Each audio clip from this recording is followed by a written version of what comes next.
আসসালামু আলাইকুম বন্ধুরা।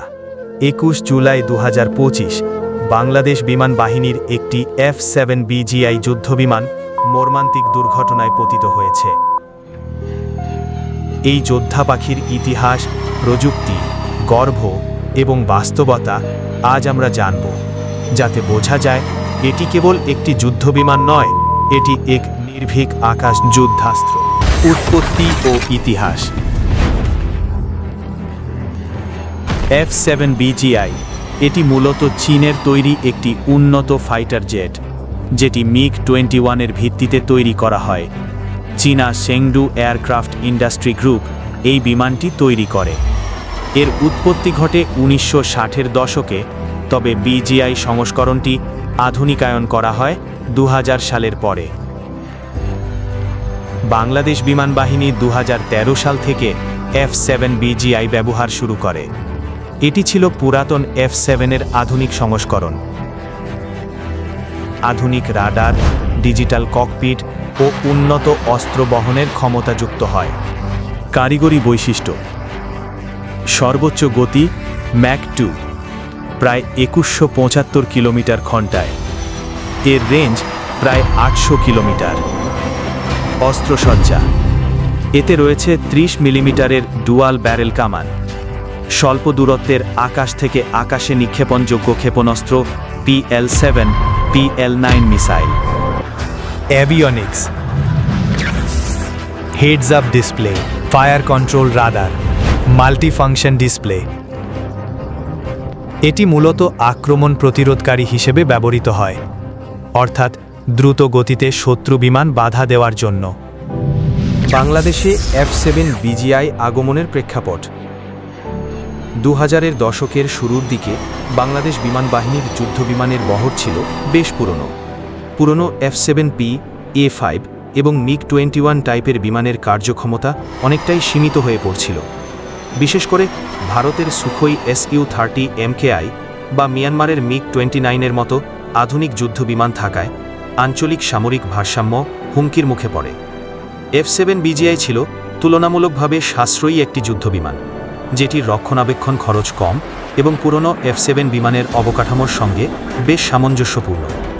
অর্থনৈতিক দিক থেকে বুদ্ধিমত্তার সিদ্ধান্ত ছিল এটি, কারণ নতুন প্রজন্মের যুদ্ধবিমান যেমন সুখোই 30 কেনা বা পরিচালনা করা বাংলাদেশের জন্য তখনকার সময়ে অত্যন্ত ব্যয়বহুল ছিল। F-7 BGI এমনভাবে তৈরি ছিল যেন এটি 2 জন পাইলট নিয়ে ফ্লাই করতে পারে, ফলে এটি প্রশিক্ষণ প্ল্যাটফর্ম হিসেবেও কাজ করেছে।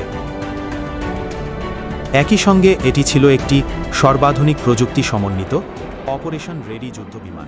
2006 সালে প্রথম 4টি বিমান যুক্ত হয়। 2008-2009 সালে আরও কয়েকটি F-7 BGI যুক্ত হয়। 2010 সালে আরও 16টি কেনার চুক্তি হয় এবং সর্বশেষ 2013 সালে বাংলাদেশ বিমান বাহিনীর 8 নম্বর স্কোয়াড্রনে F-7 BGI আনুষ্ঠানিকভাবে যুক্ত হয়। এর আগমনের মাধ্যমে বাংলাদেশের আকাশ প্রতিরক্ষায় নতুন দিগন্তের সূচনা ঘটে। F-7 BGI এর আগমন ছিল বাংলাদেশের প্রতিরক্ষা আধুনিকায়নের এক মাইলফলক। এটি প্রযুক্তিগতভাবে হয়তো বিশ্বমানের ছিল না, তবে নিজের সীমাবদ্ধতা নিয়েও বাংলার আকাশ রক্ষায় এক গর্বিত যোদ্ধা। তবে বাস্তবতা হল F-7 BGI একটি পুরনো প্রজন্মের যুদ্ধবিমান। আধুনিক যুগে যখন বিশ্বের অনেক দেশ 4.5 বা 5ম প্রজন্মের যুদ্ধবিমান ব্যবহার করছে, তখন এই বিমানের সীমাবদ্ধতা পরিষ্কার হয়ে দাঁড়িয়েছে। চোখের সীমার বাইরে আক্রমণ করার ক্ষমতা নেই, রাতের বেলায় অপারেশনের জন্য সীমিত প্রযুক্তি, পুরনো ইজেকশন সিট, তুলনামূলক দুর্বল রাডার এবং সেন্সর। এখন সময় এসেছে F-7 BGI-কে সম্মানের সাথে অবসরে পাঠানো। এর বদলে আধুনিক প্রযুক্তির JF-17 ব্লক 3, রাফাল বা Su-30 SME এর মতো নতুন জেনারেশনের যুদ্ধবিমান আমাদের আকাশ রক্ষার দায়িত্ব নিতে প্রস্তুত হওয়া প্রয়োজন। F-7 BGI শুধু একটি ফাইটার জেট নয়, এটি ছিল বাংলার আকাশ রক্ষার এক নির্ভীক সাথী। সম্প্রতি দুর্ঘটনায় আমরা হয়তো একটি বিমান হারিয়েছি, কিন্তু ইতিহাসে তার গৌরব অক্লান থাকবে। এই বিমানটির গর্জনে ছিল সাহস, দায়িত্ব আর আত্মত্যাগের প্রতিচ্ছবি। F-7BGI এটি শুধু একটা যুদ্ধ বিমান নয়, এটি আমাদের সাহস, আমাদের আত্মত্যাগের প্রতীক।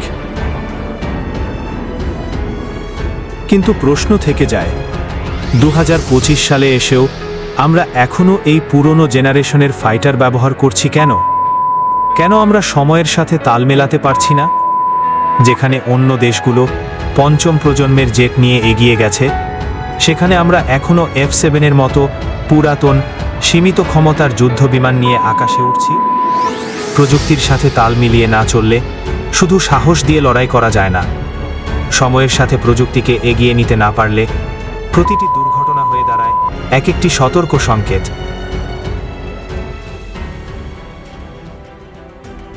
বাংলাদেশের আকাশ যোদ্ধারা সাহসী, কিন্তু তাদের হাতে থাকা সরঞ্জাম কি সময় উপযোগী? এই প্রশ্ন আমাদের করতেই হবে, কারণ একটি প্রাণের মূল্য, একটি দুর্ঘটনার যন্ত্রণা, একটি বিদ্যালয়ের শিশুর ভীত চোখ, এগুলো কোনো পরিসংখ্যানে ধরা পড়ে না। আসুন আমরা উন্নত প্রযুক্তির দিকে আগাই। আসুন আমরা আমাদের আকাশপথকে আরও নিরাপদ করি। আর যেন কোনো মা তার পাইলট সন্তানকে হারিয়ে না ফেলে, আর যেন কোনো স্কুলের আকাশে আগুন ঝরে না পড়ে। সময় এসেছে জেগে ওঠার, সময় এসেছে বদলে দেওয়ার।